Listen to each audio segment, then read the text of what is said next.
عليكم. ان شاء الله النهارده هنعمل رز باللبن. اهم شيء يكون لبن جمسي او لبن بقري، ما يكونش لبن معلبات او لبن بخيره ده بتاع المحلات. احنا عايزين لبن طبيعي عشان الرز بلبن يطلع معانا كويس. تمام. هو ده ده كده 2 لتر. بنضيف له كام رز؟ كوبايتين من الرز، يعني كل لتر لبن ليه كوبايه من الرز بس. ما تكتروش الرز علشان الرز مش يبقى كتير واللبن يبقى قليل ما يبقاش طعمه حلو في النهايه. تمام. وانا كده غليت اللبن كويس جدا، صفيته وغليته، وبنزل بالكوبايتين الرز اهو بنزل بالكوبايتين، وبعد كده بهدي النار شويه واسيبه يتفاعل مع بعض كده تقريبا ساعه. بقلبه كويس جدا وانزل بمعلقه من الملح، ما تكتروش ملح لان هيغلي كتير فهينشف وهيبقى حادق في النهايه، فما تحطوش ملح كتير في البدايه، لكن في النهايه لو لقيتوه ماسخ شويه ممكن تزودوه حسب رغباتكم. تمام. من السكر، عايزين تزودوا سكر برضو براحتكم، في ناس بتفضل السكر يكون زياده في الرز بلبن. تمام. بقلب كده كويس جدا.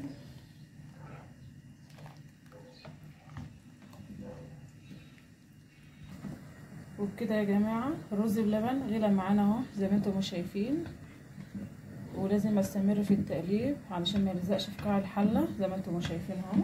استمر في التقليب.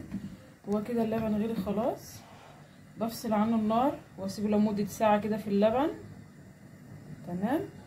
هو هيزيد وهيستوي في اللبن بنفسه من غير نار ساعه، وبرجع لكم تاني يا جماعه. بعد ما سبت الرز في اللبن تقريبا ساعه كده او ساعه الا ربع، شفتوا يا جماعه معفوره واحده بس من اللبن، وفصلت عنه النار وسبته ساعه الا ربع كده في اللبن وهو سخن تقريبا ربع زي ما انتم شايفينه بالشكل ده.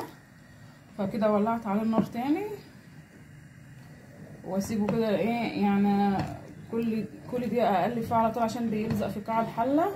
ايدك ما تسيبش الحله خالص بالتقليب المستمر كده زي ما انتم شايفين. تمام. بسيبها كده دقيقتين وبرجع لكم تاني. كده الرز بلبن دخل في السوا. فبنزل بالزبادي والقشطه، قشطه فلاحي مش معلبات زي ما انتم شايفين كده. بنزل بقى كلها، عايزين تزودوا عادي حسب رغباتكم. بقلبها كويس جدا في الرز بلبن كده زي ما انتم شايفين، من قاع الحله من تحت لفوق كده عشان ما تلزقش. تمام. بسيبها برضو دقيقه وبرجع لكم تاني. وبكده بنزل بكوبايه من الكريم شانتيه زي ما انتم شايفين الخام. بنزل بقى كلها، عايزين تزودوا نفس الكميه برضو عادي انتم شايفين. بقلبها تقليبه كويسه جدا، بوزعها كده عليها ما اسيبش منها ولا قطعه باينه خالص. لازم استمر بالتقليب لما تتوزع على كل الرز بلبن كده زي ما انتم شايفين، بتديله طعم كويس جدا. تمام. عايزين تبدلوا حاجه عن حاجه برضو عادي، بس الكريم شانتيه بيديه طعم كويس جدا ونعومه لذاذه بعد كده ما تتخيليش. تمام. بس بس كلكعه فيه كده بفركها كويس كده زي ما انتوا شايفين. تمام. بسيبها تاخد فوره كده وبرجع لكم تاني. وبكده بعد ما ضفنا الكريم شانتيه بنزل ب3 معالق من الزبده الفلاحي، زبده فلاحي اصلي يكون افضل يعني عن اي نوع سمنه تاني، بيديها طعم كويس جدا. واخر حاجه خالص عشان نربط الرز بلبن ده في الحله دي، بنزل بكوبايه من النشا. بنزل بقى كلها كده، بقلب كويس جدا. استمر في التقليب كده ثواني، وبعد كده الحله هتربط من نفسها عشان النشا اللي احنا ضفناه. انا ضفت بس معلقه من النشا مش كتير لان الرز بيبقى فيه نشا كتير، فما زودتش الا حاجه بسيطه خالص. استمر في التقليب كده على طول. بسم الله تبارك الله على ريحه الرز بلبن ده، الزبده الفلاح اللي فيه بيبقى طعمه جميل جدا، غير اللبن فلاحي مش بخيره او لبن معلبات. ده افضل لبن للرز ولبن يعني. تمام. الطاجن ديت بلفها كده بالزبده الفلاحي زي ما انتم شايفينها. والتاني برضو انا هعمل نص الكميه ادخلها الفرن تاخد وش كده، واللي هو بصوته برضو في كوبايات. تمام زي ما انتم شايفين اهي طواجن، وانا مشغله الفرن عشان يبقى جاهز على طول زي ما انتم شايفين كده. عايزه تخليه نص برضو عادي تمليه برضو مفيش مشكله، بس انا بفضل انا امليه لان لسه هيتحمر فهينشف معانا زي ما انتم شايفين كده. بعمل التاني برضو، بعمل الطاجن التاني زي ما انتم شايفين،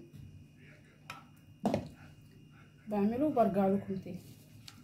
معانا بوزع على الزبده الفلاحي برضو اديها طعم تاني خالص زي ما انتم شايفين، بوزعها على كلها عشان كلها هتتحمر. والطاجن التاني برضو زي ما انتم شايفين. تمام. وبدخلها الفرن، وبعد ما اطلعها من الفرن برجع لكم تاني. وبكده تعالى امال ايه ده كده. وبكده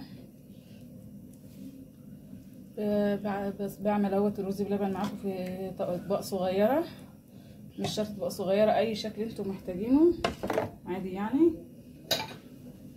تمام. بكمل الكميه وبرجع لكم تاني. وبكده الرز بلبن بقى جاهز معانا. وبنزل كده بالزبيب، عايزين تحطوا اي نوع مكسرات تاني عادي مش مشكله، بس انا بفضل الزبيب افضل لان هو اساسا الناس بتعشقه برضو الزبيب على الرز بلبن عن اي مكسرات تانية. نادر لما تلاقوا حد بيضيف اي نوع تاني. بضيف نفس الكميه كده زي ما انتم شايفين، عايزين تزودوا عادي برضو حسب رغباتكم. دي اخر واحده معانا زي ما انتم شايفينها اهي. تمام. ومعانا برضو جوز هند برش عليه برضو جوز هند كده برضو. عايزين تزودوا الكميه عادي مفيش مشكله اهي زي ما انتم شايفين.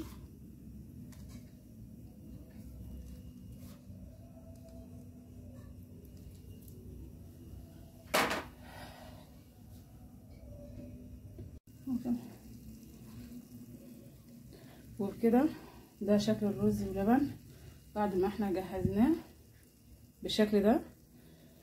ودخلت جوز طواجن الفرن حمرتهم بالسمنه بالزبده الفلاحي. وده رز بلبن اهو زي ما انتم شايفينه، زوقته بالزبيب وجوز الهند. احلى طعم رز بلبن زي ما انتم شايفين بالزبده الفلاحي، طعمه جميل جدا. جربوه هيعجبكم جدا جدا. وان شاء الله نشوفكم في فيديو تاني جديد ان شاء الله.